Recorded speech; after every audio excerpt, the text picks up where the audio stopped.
জানতে চেয়েছি ওনার কাছ থেকে, সেটা হলো যে নির্বাচন আম যে হবে, সে হওয়ার ক্ষেত্রে এর যে অবাধ সুষ্ঠু নির্বাচনের বিষয় তো আমাদের এখনো সংশয় রয়েছে। যে আসলে এটা কতটুকু হওয়া সম্ভব বা কতটুকু করা যায়।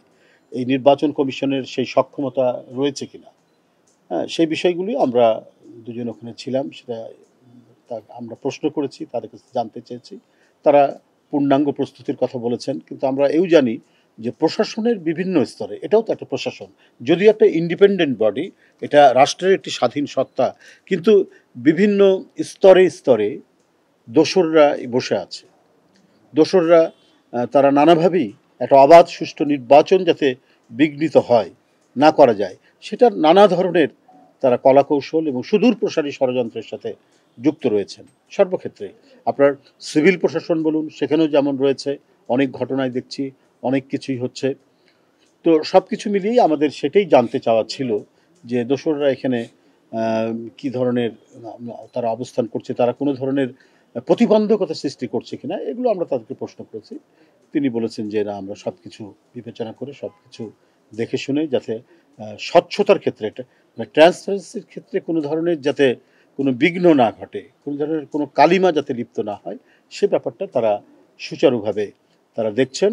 এবং একটা অবাধ সুষ্ঠু নির্বাচনের জন্য যে প্রস্তুতি দরকার, নির্বাচন কমিশন সেই প্রস্তুতি তারা গ্রহণ করছেন, সে ব্যাপারে তাদের যথেষ্ট আত্মবিশ্বাস রয়েছে। রাজনৈতিক দলরা তো অনেকেই অনেক কথা বলছেন, অনেক বিষয় নিয়ে তাদের মতামত থাকতে পারে, তারা উত্থাপন করবেন, দাবি উত্থাপন করবেন।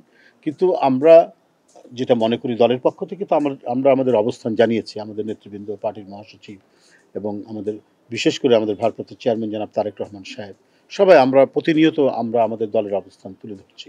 কেন এই মুহূর্তে পিআর পদ্ধতি মানে সম্ভব নয়, এবং এটা হতে গেলে যে নানা ধরনের যে জটিলতার কথা, আমরা পুঙ্খানুপুঙ্খানুভাবে সেগুলো তুলে ধরার চেষ্টা করছি।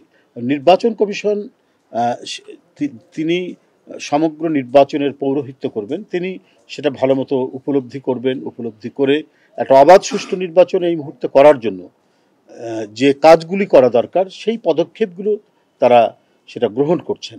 এবং সেই হ্যাঁ, মানে মানে সাংবিধানিক যে দায়িত্ব নির্বাচন কমিশন সংবিধান কর্তৃক প্রদত্ত হয়েছে, সেই অনুযায়ী তাদের যে কাজগুলো, সেই কাজগুলো তারা করে যাচ্ছেন।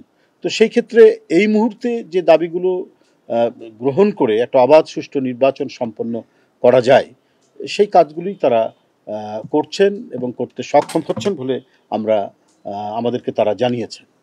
তো যাই হোক, আমরা মূলত সামগ্রিক যে আপডেট, যেটা এই পর্যন্ত তাদের প্রস্তুতি কি, এটাই জানার জন্য আমরা এসেছিলাম।